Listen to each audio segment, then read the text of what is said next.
Elle m'a bousculé juste là, devant tout son département, un verre à la main, un sourire faux plaqué sur le visage comme un mannequin botoxé. Tu m'affiches devant le patron de mon patron, a-t-elle sifflé entre ses dents serrées, avec ce genre de sourire qu'on affiche quand les caméras tournent mais que notre âme hurle. Son coude s'est enfoncé dans mes côtes, juste assez pour me déséquilibrer, comme si j'étais l'oncle bourré qui gâche un mariage chic. Les gens ont ri poliment. Quelqu'un a baissé les yeux vers ses chaussures.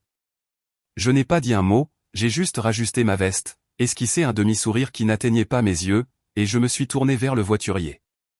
Je me souviens avoir pensé que les petits fours étaient mous et le vin blanc trop tiède.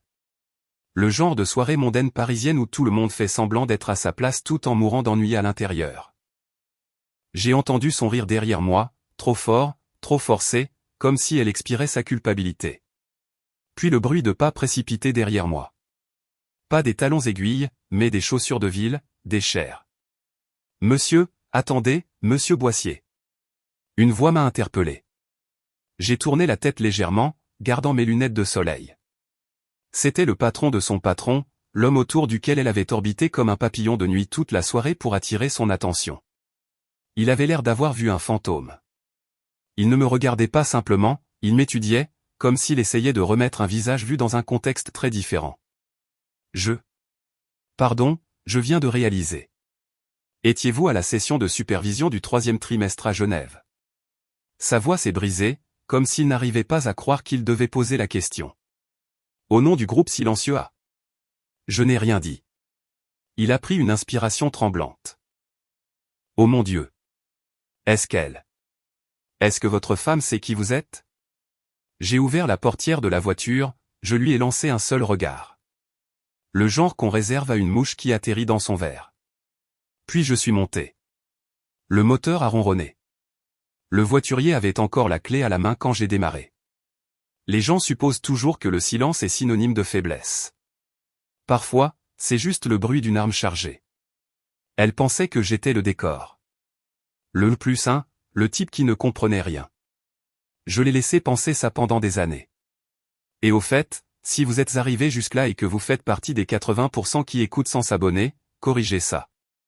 Ça aide mon équipe à trouver d'autres histoires comme celle-ci. Des histoires où la véritable intrigue est toujours enterrée sous les applaudissements. De retour à l'intérieur, je l'imaginais se prélasser dans des éloges superficiels, sans réaliser que la température dans la pièce venait de chuter. Pas encore visiblement, mais ça allait venir. Ça avait commencé des mois plus tôt. Pas avec elle, mais avec sa firme.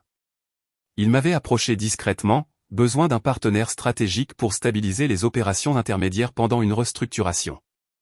Leurs visages habituels n'avaient pas réussi à livrer le retour sur investissement au conseil d'administration. Entrée en scène du groupe silencieux A. Nous ne prenons pas de rendez-vous, nous prenons des positions. Une influence financière, pas physique, de l'influence, pas des titres. Le contrôle sans le bruit. C'est la règle. Et je l'avais toujours suivi jusqu'à ce soir. Ce n'était pas censé être personnel. Mais l'humiliation a une façon de faire bouger les choses. Elle ne m'a jamais demandé ce que je faisais vraiment dans la vie. Quand nous nous sommes rencontrés, je faisais du conseil de niveau intermédiaire, du nettoyage pour des tableurs douteux et des chaînes logistiques défaillantes. Je l'ai laissé croire ça. Je l'ai laissé croire que j'étais inoffensif, ennuyeux. Elle a plaisanté une fois lors d'un dîner, s'il me trompe un jour, ce sera avec un graphique. Elle ne savait rien de Zurich, de Tokyo ou du fait que j'avais dîné 2 fois avec le fondateur de sa propre entreprise. Elle avait changé au fil des ans. Ou peut-être que c'était moi. Je ne sais pas. Je me souviens juste de la dernière fois où nous nous sommes promenés ensemble en nous tenant vraiment la main. C'était il y a 2 ans, en automne. Elle venait d'être promue et je venais de signer l'acquisition d'une filiale de transport maritime à Dubaï. Elle m'a dit que je devrais sourire davantage pour ne pas avoir l'air si terne. Je lui ai dit qu'elle devrait apprendre à lire un bilan comptable pour ne pas avoir l'air si impressionnée par elle-même. Cette conversation ne s'est pas bien terminée.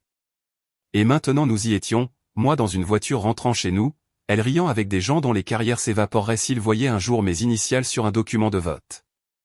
Elle n'a jamais remarqué les changements subtils, ses approbations de notes de frais devenant plus lentes, les budgets de son département signalés plus souvent, la gêne lors des revues trimestrielles. Je ne la sabotais pas.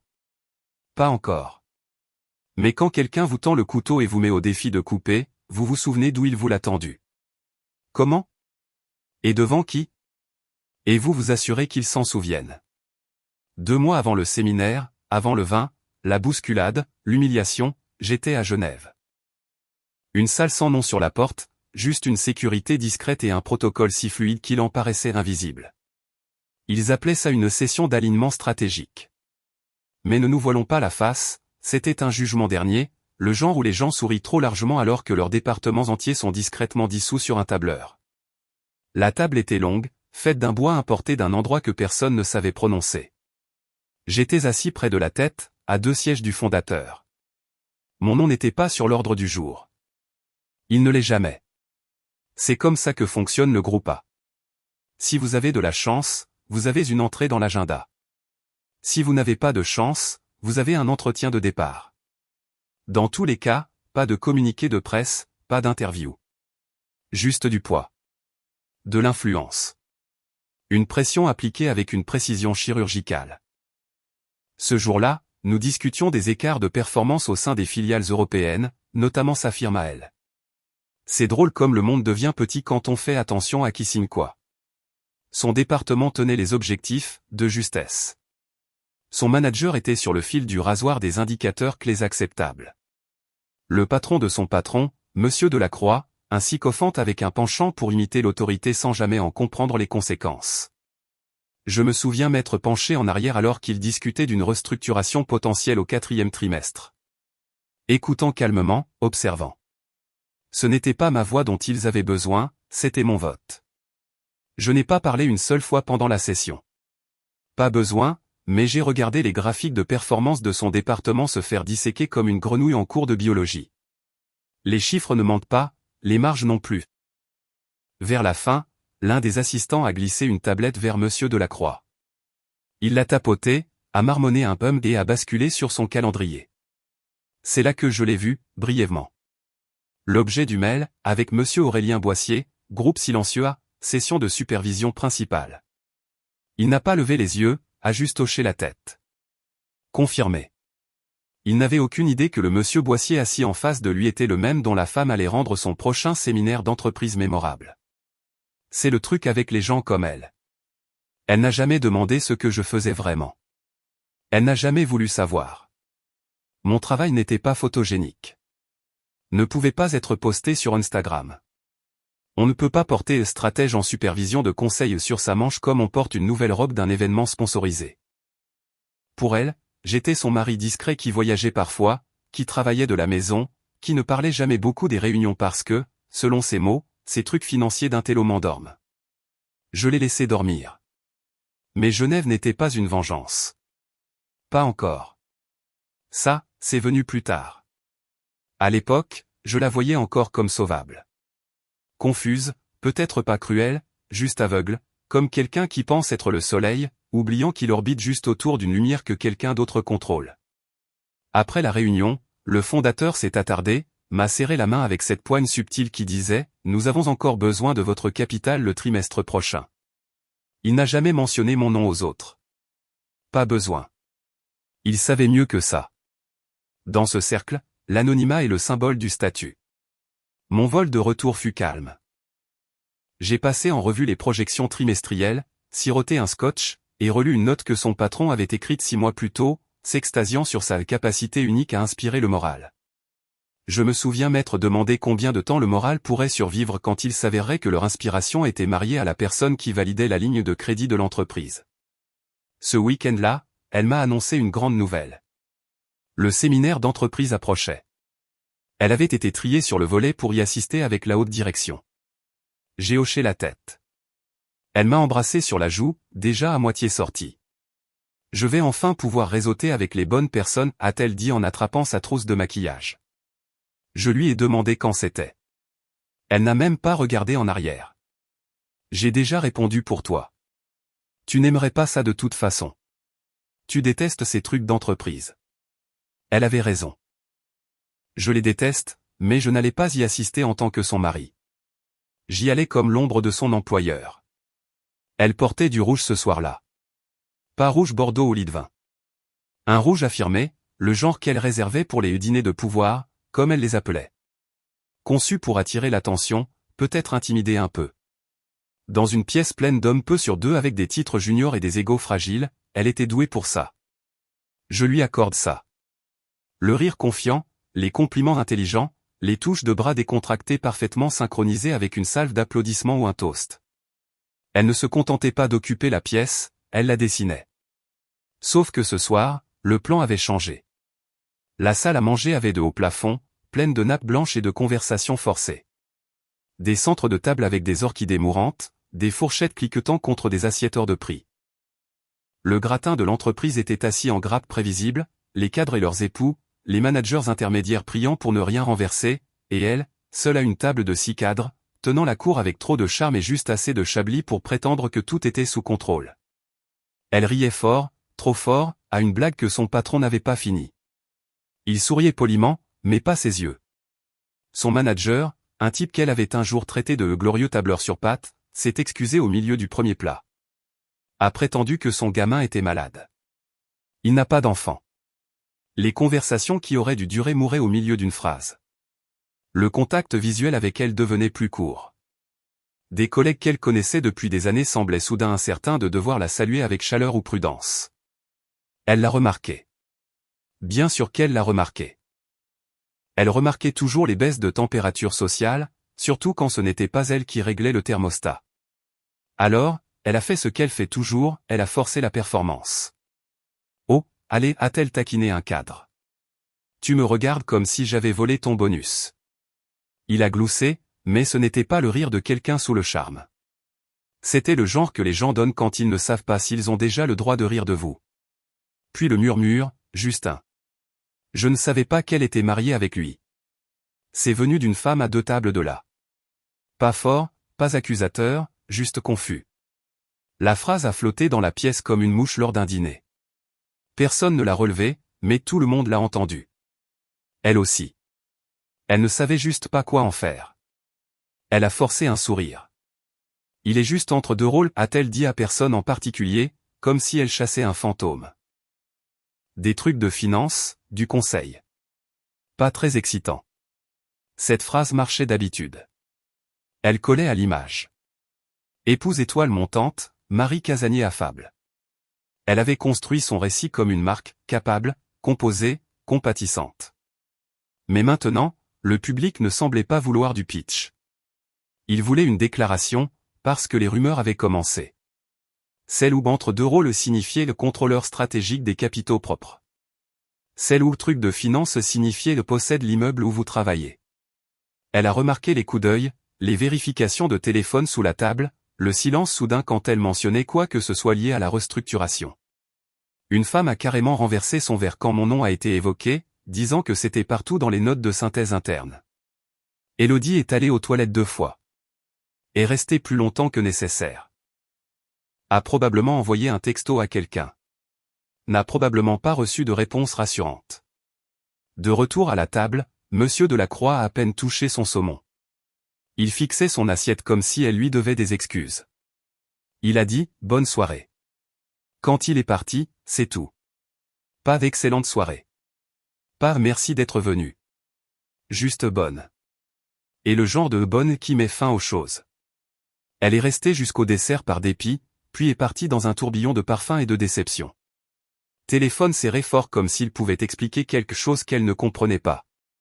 Le lendemain matin, elle s'est levée tôt, a enfilé son blazer préféré, est entrée avec assurance dans la salle de conférence principale où se tenait la session de leadership du groupe. Son badge n'a pas fonctionné. L'assistante a levé les yeux, embarrassée. Oh, je crois qu'ils ont déplacé votre équipe vers la voie auxiliaire en bas. Elle a cligné des yeux. Il n'y a pas de voie auxiliaire. Une pause. Alors vous n'étiez pas sur la liste ce matin. Elle est restée là, serrant son café, souriant comme si tout allait bien, comme si elle s'était juste trompée de salle, comme si ce n'était pas la première porte qui se fermait. Elle n'avait aucune idée de combien d'autres allaient suivre. Nous n'avons pas parlé pendant le vol de retour. Elle avait passé tout le trajet vers l'aéroport affalée contre la vitre, les bras croisés, le souffle court. Je n'ai pas proposé de porter son sac. Elle n'a pas demandé. Le silence était devenu notre mode par défaut. Mais cette fois, ce n'était pas passif. C'était électrique, tendu. Une menace, pas une habitude. De retour à la maison, elle n'a même pas déballé. Elle a foncé dans la cuisine, talons encore aux pieds, et a claqué son sac à main sur le comptoir comme s'il l'avait insulté. C'était quoi ce bordel, a-t-elle aboyé. J'ai levé les yeux de la cuisinière où je remuais une poêle de risotto comme si de rien n'était. Elle a ricané. Tu m'as humilié. J'ai laissé le silence respirer un peu. Puis, cuillère toujours en main, j'ai dit d'un ton égal, vraiment? Oh, ne fais pas ça. Ne joue pas la victime maintenant, a-t-elle craqué, faisant les 100 pas comme un animal en cage. Tu es resté là comme une fichue statue pendant que j'essayais de créer du lien avec des cadres qui comptent vraiment. Tu as juste disparu comme un fantôme. Qu'est-ce que tu faisais là, au juste? J'écoutais, ai-je dit. Écoutez quoi? Moi me faire geler hors de mon propre cercle parce que tu as rendu tout ça bizarre?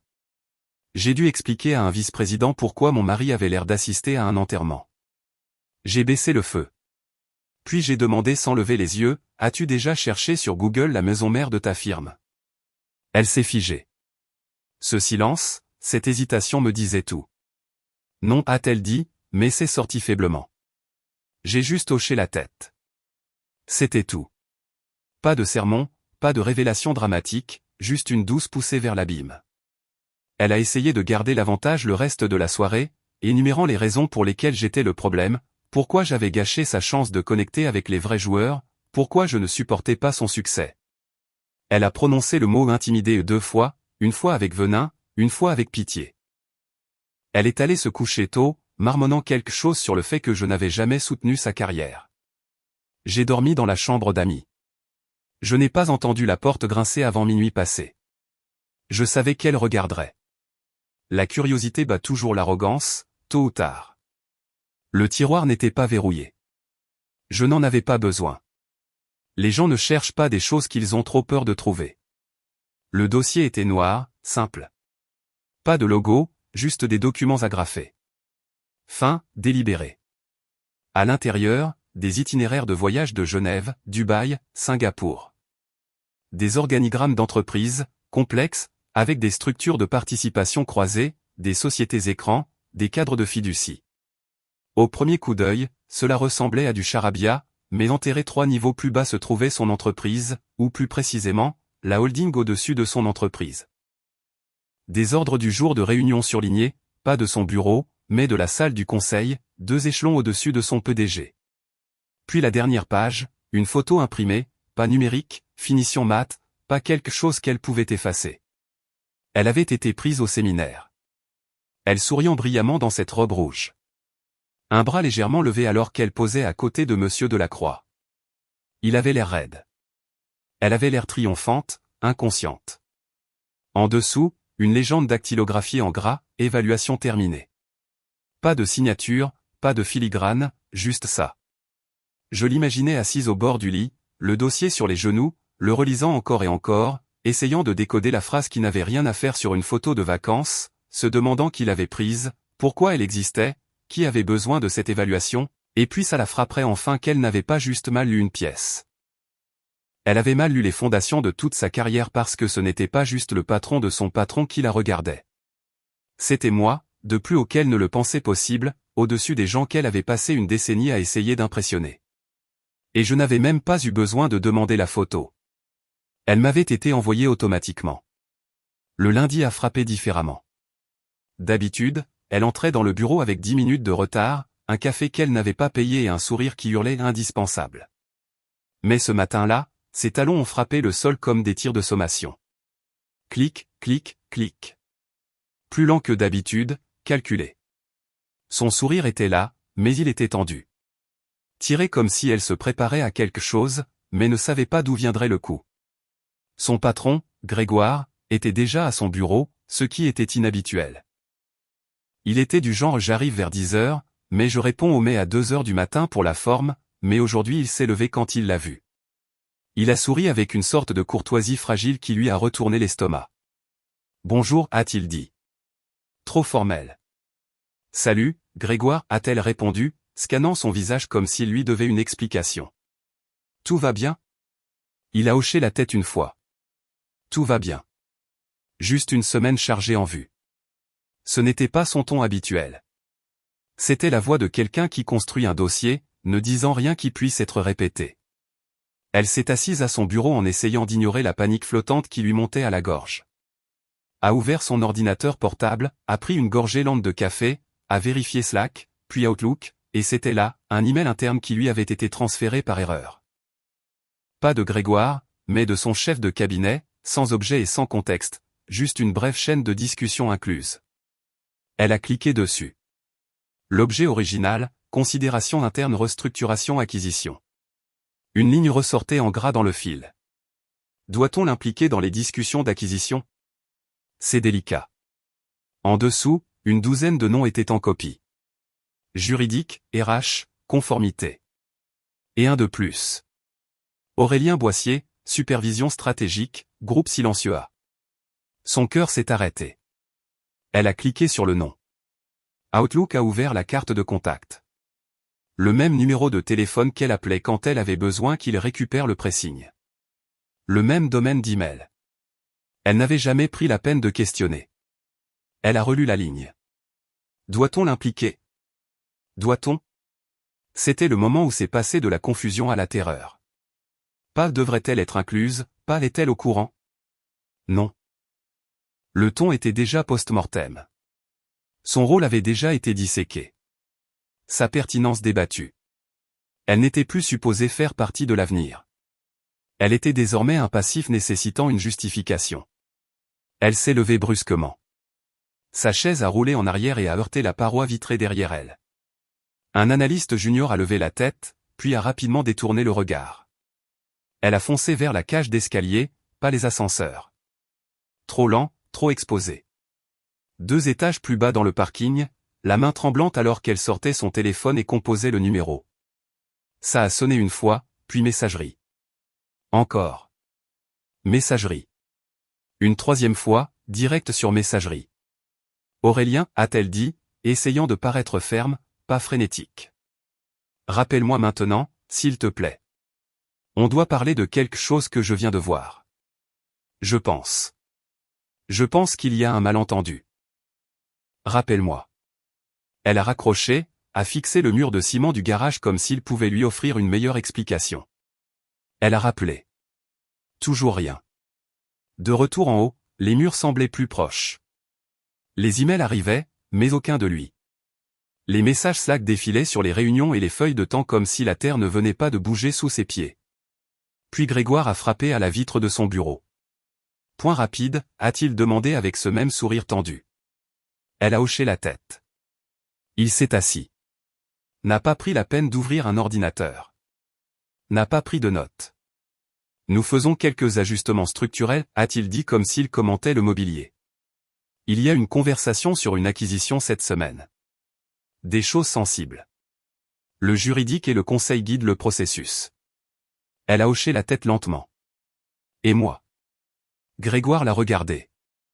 Je ne sais pas encore. C'est au-dessus de mon niveau de salaire. Ses doigts se sont crispés. Je suis ici depuis 8 ans. Il n'a pas argumenté, n'a pas été en désaccord, parce que ce n'était plus à propos d'elle. C'était à propos de qui était dans la pièce quand les décisions étaient prises. Et l'un d'eux avait été dans sa cuisine vendredi soir, coupant calmement une pomme pendant qu'elle l'accusait de l'embarrasser. Elle est sortie de la réunion sans un autre mot parce que le silence qu'elle avait ignoré pendant des années résonnait maintenant partout et son nom ne manquait pas seulement des conversations. Il était en train d'être effacé. Le mercredi, la panique s'était métastasée. Elle ne dormait pas, ne mangeait pas. Son téléphone est devenu une extension de sa main, basculant entre LinkedIn, Outlook, Slack et des textos silencieux sans réponse à Aurélien. Sa boîte vocale était pleine maintenant. Ou peut-être qu'elle l'avait été tout le long. En public, elle jouait encore le rôle. Talons vifs, tailleurs ajustés, le demi-sourire qui disait « je suis occupé », pas brisé. Mais en privé, elle s'effondrait. Chaque silence ressemblait à un jugement. Chaque sourire poli à de la pitié. Alors elle a fait ce que les gens ambitieux font toujours quand ils sentent le sol bouger. Elle a appelé un avocat. « Salut, Raphaël », a-t-elle dit quand il a décroché. Ça fait une éternité. Raphaël, fac de droit d'Assas, vieil ami de licence. Ils avaient fait des simulations de l'ONU ensemble. Il lui avait un jour avoué, ivre, avoir un béguin pour elle lors d'une soirée étudiante. Elle ne l'avait jamais laissé oublier, mais avait toujours gardé le lien au chaud. On ne sait jamais quand on aura besoin de quelqu'un qui facture 800 € de l'heure et vous doit une faveur. Elle lui a dit qu'elle était inquiète de certains changements internes dans sa firme. A dit qu'elle voulait protéger ses intérêts en cas d'action injuste. A utilisé tous les bons mots à la mode. Restructuration hostile, conflit d'intérêts, représailles. Elle s'est fait passer pour une lanceuse d'alerte, une victime, quelque chose d'actionnable. Raphaël a écouté, pris des notes, posé quelques questions juridiques faciles, puis a dit « D'accord, laisse-moi regarder quelques trucs, et je t'appelle demain ». Elle a expiré pour la première fois de la semaine. Le lendemain matin, l'appel est arrivé à 9h17. Il n'a pas commencé par « Bonjour Élodie ». Il a dit d'un ton plat « Qu'est-ce qui ne va pas ?» Une pause. « Je suis désolé. Je ne peux pas te représenter. » Elle a cligné des yeux. « Quoi ? Pourquoi pas ?» Il a soupiré. Profond, fatigué. Pas le soupir de quelqu'un d'agacé. Le soupir de quelqu'un réalisant trop tard qu'il est entré dans une pièce sans issue. Parce que la holding de ton mari est une cliente du cabinet. Elle a ri. Court, sec. Mon mari ? Tu plaisantes. Aurélien ne possède pas de holding. Il n'a pas répondu. Elle a senti sa gorge se serrer. Raphaël, sérieusement, ce n'est pas le cas. Il fait du conseil, parfois des contrats. Il ne possède pas. Raphaël l'a coupé doucement. Élodie, tu es sûre ? Silence. Elle a essayé de réfléchir. Lui avait-elle jamais demandé s'il possédait une structure ? Non. Pourquoi l'aurait-elle fait ? Les holdings étaient pour les familles riches et les scandales offshore, pas pour les tableurs et les bureaux à domicile. Pas Aurélien. Je veux dire, il n'a jamais mentionné. Elle a commencé, mais ses propres mots sont morts à mi-chemin parce que ça l'a frappé. Les voyages, les dossiers, la photo, la légende, le fait que son nom ne valait même pas la peine d'être mentionné dans une discussion du conseil. Élodie, a dit Raphaël doucement. Le nom de l'entité est Holding Parallax Supervision. La structure est l'actionnaire majoritaire. C'est un client enregistré ici depuis 2014. Je n'ai juste jamais relié les points parce que la holding utilise un mandataire jusqu'à ce que je vérifie les déclarations de bénéficiaires effectifs. Elle n'a pas répondu. J'ai revérifié. Le bénéficiaire principal est à Arboissier. Elle a eu le souffle coupé. Ce n'est rien de personnel, a-t-il ajouté rapidement. Mais légalement, s'il y a même une chance que tes intérêts puissent interférer avec les siens, nous sommes éthiquement tenus de refuser la représentation. J'espère que tu comprends. Elle ne comprenait pas. Pas du tout. Elle a marmonné quelque chose sur le fait d'apprécier l'appel, a raccroché, et est restée juste là, pieds nus sur le carrelage froid de la cuisine, serrant le téléphone comme s'il pouvait rembobiner le temps. Parce que ce n'était pas juste son entreprise. Ce n'était pas juste sa carrière. C'était la première fois de sa vie qu'elle réalisait que le jeu s'était joué sans elle. Que la salle du conseil dont elle fantasmait depuis des années avait déjà été construite par l'homme qu'elle avait bousculé dans une robe de cocktail et des talons, et qu'elle n'était pas invitée à l'intérieur. Son plan de secours avait un pare-feu. Son vieil ami avait un conflit d'intérêts. Et l'homme qu'elle pensait avoir épousé pour la stabilité, il n'avait pas besoin de stabilité. Il possédait le sol sur lequel elle se tenait. Le restaurant était le genre d'endroit qu'elle postait sur Instagram. Faiblement éclairé, hors de prix, et juste assez obscur pour donner l'impression d'être un initié. Son patron l'avait probablement choisi pour créer l'illusion de l'intimité. Terrain neutre, un endroit calme et public où personne ne pouvait crier ou pleurer sans faire les gros titres. Il est arrivé avec 15 minutes de retard, s'est excusé d'une voix qui ne le pensait pas, et a commandé un whisky sec. Elle a demandé un vin qu'elle ne savait pas prononcer juste pour occuper ses mains. Alors, a-t-il dit en dépliant sa serviette. Je pensais qu'il était temps de faire un point. Son cœur sprintait déjà. Elle a hoché la tête, prétendant que c'était normal, que ce n'était pas une réunion déguisée en faveur, qu'elle ne se noyait pas derrière un sourire et 2 textos non lus de Raphaël qu'elle n'avait toujours pas ouverts. J'entends des choses, a-t-il continué, coupant un steak qu'il ne touchait pas. Il y a du mouvement là-haut. Personne n'a encore rien confirmé, mais c'est clair que l'influence du groupe a évolué. Elle a essayé d'orienter la conversation. Je suis toujours aligné avec nos objectifs stratégiques, mes chiffres du trimestre dernier. Il a levé une main. Pas dédaigneux, juste fatigué. Tu n'as pas besoin de me faire ton pitch, Elodie. Ce n'est pas une question de performance. C'est une question de position. Elle a dégluti. Alors, où est-ce que j'en suis? C'est là qu'il l'a fait. A posé sa fourchette lentement comme s'il posait une arme chargée. Tu devrais savoir, a-t-il dit, les yeux verrouillés sur les siens. Il n'est pas juste un observateur du conseil. Il détient assez d'influence de vote pour restructurer des départements entiers. Elle l'a regardé comme s'il avait parlé en code. Il n'a pas demandé ton renvoi, a-t-il ajouté, puis a fait une pause. Pour l'instant. Les mots se sont posés entre eux comme une lame. Elle a cligné des yeux. Alors c'est ça. Tu me préviens. Non, a-t-il dit. Je te dis que la conversation a déjà commencé sans toi. Tu n'entends que les échos. Il n'a pas fini son verre. N'a pas fini son steak. N'a même pas attendu l'addition. Il l'a juste laissé la seule avec son vin, son pouls, et la réalisation lente et rampante qu'elle était maintenant officiellement hors script. Elle n'a pas attendu le dessert. Son trajet en voiture pour rentrer était un flou de feux rouges et de poings serrés.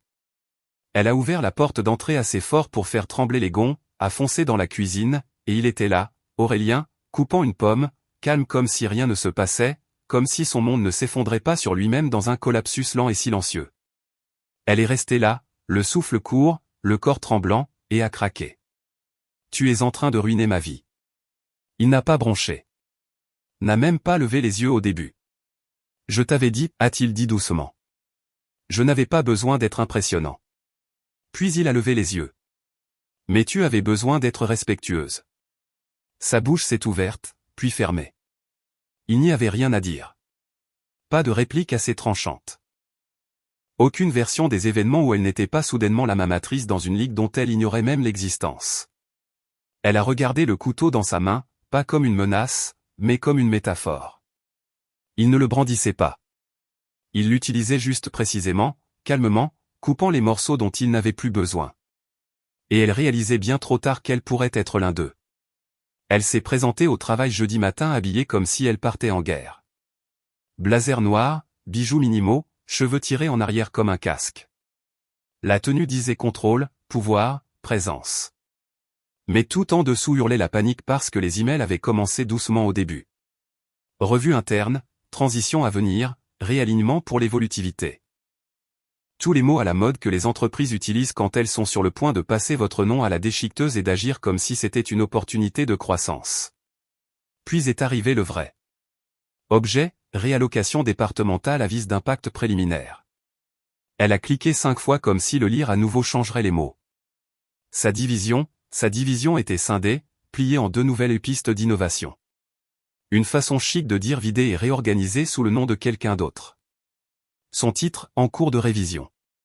Elle a claqué son ordinateur portable puis l'a rouvert parce que claquer ne réglait rien.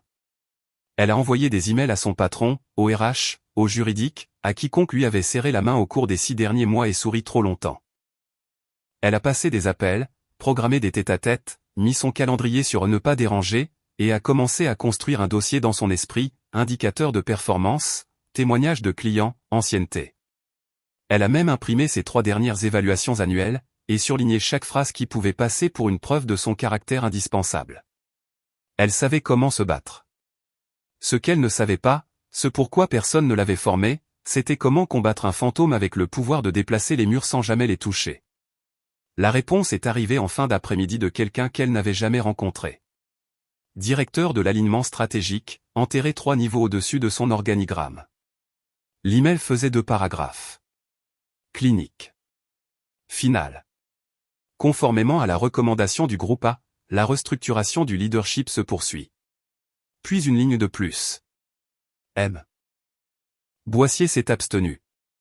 Ça l'a arrêté net. Elle l'a relu. Puis encore. S'est abstenu. Il n'avait même pas voté. Il n'en avait pas besoin parce que quand la marée change, elle n'a pas besoin de crier. Elle se retire juste et tout ce qui n'est pas ancré est emporté par le fond. Elle a fixé l'écran comme s'il l'avait insulté, comme s'il lui devait des excuses. Parce que tout ce temps, elle avait imaginé que la vengeance serait bruyante, explosive. Une manœuvre de terre brûlée pour l'humilier en retour. Mais ce n'est pas comme ça qu'Aurélien bougeait. Il n'a pas repoussé. Il a supprimé la gravité. Elle flottait maintenant, sans amarre, regardant son héritage s'effilocher ligne par ligne, tandis que l'homme qu'elle avait épousé, qui préparait autrefois son déjeuner pour les jours de grande présentation, s'écartait simplement et laissait le système qu'il avait construit faire ce pourquoi il était conçu. Pas d'argument, pas d'accusation, pas de déclaration publique, juste une abstention silencieuse qui ressemblait quand même à une condamnation. Elle est partie tôt ce jour-là. Ne pouvait pas affronter les escaliers, ne pouvait pas feindre le contrôle. Et rester assise dans sa voiture pendant 1 heure avec la clim à fond et sa boîte de réception ouverte, relisant cette ligne encore et encore. Votre mari s'est abstenu. Elle l'avait poussé au séminaire comme s'il était quelque chose à cacher. Mais maintenant elle réalisait qu'il n'était pas invisible. Il était inévitable. 2 semaines. C'est le temps que ça a pris. 14 jours d'espoir rétrécissant par incréments horaires de sourires forcés et de réunions stériles. De prier silencieusement que peut-être, juste peut-être, quelqu'un là-haut changerait d'avis. Qu'une conversation était toujours en cours. Que son nom était toujours sur une liste quelque part. Il ne l'était pas. Elle était au milieu de son 3e espresso de la journée, voûtée sur des tableurs auxquels elle n'était même plus affectée quand l'email a atterri. Objet, détermination finale position, conclusion. Elle n'a pas cliqué au début, a juste fixé l'objet comme si c'était un pistolet pointé sur sa poitrine. Puis elle l'a ouvert. À effet immédiat, votre poste est conclu dans le cadre de l'initiative d'alignement des capitaux propres du groupe A. Pas d'excuses, pas de transition, juste conclusion. À effet immédiat. Elle a scanné la signature en bas. Un vice-président des opérations qu'elle n'avait jamais rencontré. Froid, corporatif, sans nom. Mais il y avait une liste de copies. Juridique, RH, conformité, et un de plus. Aurélien Boissier. Pas de titre à côté de son nom, pas de rôle listé, juste là à regarder, ne parlant pas, toujours dans la pièce. Puis elle a vu la note jointe. Nous apprécions vos services rendus à l'entreprise. Une lettre de recommandation a été déclinée à la discrétion du conseil. Nous vous souhaitons le meilleur dans vos futurs projets. Elle a cligné 1 fois, 2 fois. Pas de référence. Pas de pont laissé intact. Il ne la laissait pas simplement partir. Il l'effaçait. Elle s'est levée si vite que sa chaise a basculé en arrière. Personne n'a regardé. Ou s'ils l'ont fait, ils ont détourné le regard. Elle a foncé dans le bureau de son patron. Il n'était pas là. Elle a appelé son portable. Il a décroché après la 2e sonnerie. Grégoire, a-t-elle commencé déjà à bout de souffle? C'est quoi ce bordel? J'ai donné 8 ans à cet endroit. Silence. Tu ne peux pas laisser faire ça, a-t-elle craqué. Dis-leur. Dis-leur que je suis un atout clé. Dis-leur que je. Il l'a interrompu, voix plate. Tu t'es fait ça toute seule. Puis il a raccroché. Juste comme ça. Pas de sympathie, pas de limitation des dégâts, pas de promesse de voir ce qu'il pouvait faire. Juste la vérité, servie froide. Elle s'est effondrée dans sa chaise. A senti la chaleur monter dans sa poitrine et sa gorge. Les larmes menaçaient, mais ne tombaient pas. Pas encore. Pas ici. Parce qu'elle comprenait enfin que ce n'était pas une punition. C'était une correction. Elle avait passé des années à grimper une échelle sans vérifier qui l'avait construite. Et l'homme qui l'avait fait, elle l'avait traité comme un paillasson, comme un bruit de fond, comme un passif. Elle se souvenait du soir où elle avait dit à un collègue, Aurélien est génial. Il ne comprend juste pas vraiment mon monde. Comme s'il était l'accompagnement embarrassant de sa vie 5 étoiles. Il s'avère que son monde avait un plafond et qu'il possédait l'air au-dessus. Elle a emballé ses affaires en silence. Pas qu'il restait grand-chose. Elle avait été discrètement exclue des projets depuis des semaines. Son badge ne fonctionnait plus sur la plupart des étages. En partant, personne n'a établi de contact visuel. Personne n'a dit au revoir, juste un agent de sécurité à l'accueil qui lui a fait un signe de tête polie et a donné une enveloppe scellée. Elle l'a ouverte sur le parking. À l'intérieur se trouvaient ses papiers finaux et une seule feuille à en-tête du conseil en relief. Pas de salutation, pas d'adieu, juste 3 mots tapés en bas. Décision actée. irrévocable. Pas bruyant, pas vengeur, juste fini. La table était toujours là. Même coin ébréché. Même parasol bancal qui n'ombrageait jamais tout à fait assez. C'était romantique avant. Ce petit bistrot niché entre un fleuriste et une librairie. Leur endroit. Ils y avaient mangé à chaque anniversaire pendant 8 ans. Assis du même côté de la table. Partager le dessert. S'étaient disputés une fois pour savoir s'il fallait commander le canard ou le risotto. Puis avaient ri jusqu'à ne plus pouvoir respirer. Ce souvenir vivait ici comme un fantôme. Maintenant, elle était assise seule. Pas de vin, pas de menu, juste un cappuccino tiède et une paire de lunettes de soleil qui ne cachaient rien. Elle paraissait plus vieille. Pas dans le miroir, les miroirs mentent, mais dans sa façon de s'asseoir. Comme si chaque articulation faisait mal. Comme si le temps avait commencé à percevoir des intérêts. 3 semaines s'étaient écoulées depuis l'email de licenciement. Depuis que la voix de Grégoire lui avait dit ce qu'elle savait déjà, depuis que le dernier de ses posts LinkedIn était resté sans réponse, et que les textos aux anciens collègues ne renvoyaient rien d'autre qu'un silence radio ou des excuses. Personne ne voulait être dans son camp parce que son camp était radioactif. Quelques murmures lui sont revenus. Retombée du conseil, interférence du groupe silencieux. Elle avait poussé trop fort. Elle attendait chaque jour qu'Aurélien la contacte. Un message, un appel, même juste une ligne pour dire « Je ne voulais pas que ça finisse comme ça ». Mais le silence est une décision aussi. Et la sienne avait été assourdissante. Puis elle l'a vu, pas de l'autre côté de la table, mais de l'autre côté de la rue. Aurélien, propre, composé, marchant comme un homme qui ne remettait plus ses pas en question. Une veste sport bleu marine, pas de cravate, un téléphone dans une main, de la confiance dans l'autre. Son souffle s'est coupé. Elle s'est levée. Aurélien. Il ne s'est pas arrêté. Pas tout de suite, mais quelque chose dans sa voix l'a fait se tourner. Pas de surprise, pas de colère, de la reconnaissance. Il s'est approché. Elle voyait les lignes sur son visage maintenant. Pas dû à l'âge, mais à la clarté. S'il te plaît, a-t-elle dit. Parle-moi juste. Il l'a regardée comme on pourrait étudier une peinture qu'on aimait autrefois. Avec distance, avec mémoire, sans besoin. Tu as dit un jour que je n'étais pas assez pour ton cercle, a-t-il dit doucement. Elle a cligné des yeux. Je ne voulais pas dire. Tu avais raison, a-t-il continué. J'étais bien au-dessus. Ses mains tremblaient. Je ne savais pas qui tu étais. Ce que tu. Il l'a coupé doucement, sans cruauté. Et je n'ai jamais eu besoin que tu le saches. Les mots ont frappé plus fort qu'aucun cri n'aurait pu le faire. Pas parce qu'ils étaient brutaux, mais parce qu'ils étaient définitifs. Pas de discours de vengeance. Pas de liste de ses péchés. Pas de seconde chance. Juste du détachement. Aussi net qu'un fil coupé. Il s'est tourné et a continué à marcher. Pas vite, pas de façon dramatique, juste fini. Elle est restée là longtemps après, fixant la chaise en face d'elle comme si elle pouvait se remplir d'elle-même, comme si quelque chose pouvait encore être dit. Mais le bistrot est resté silencieux. Et pour la première fois, elle aussi.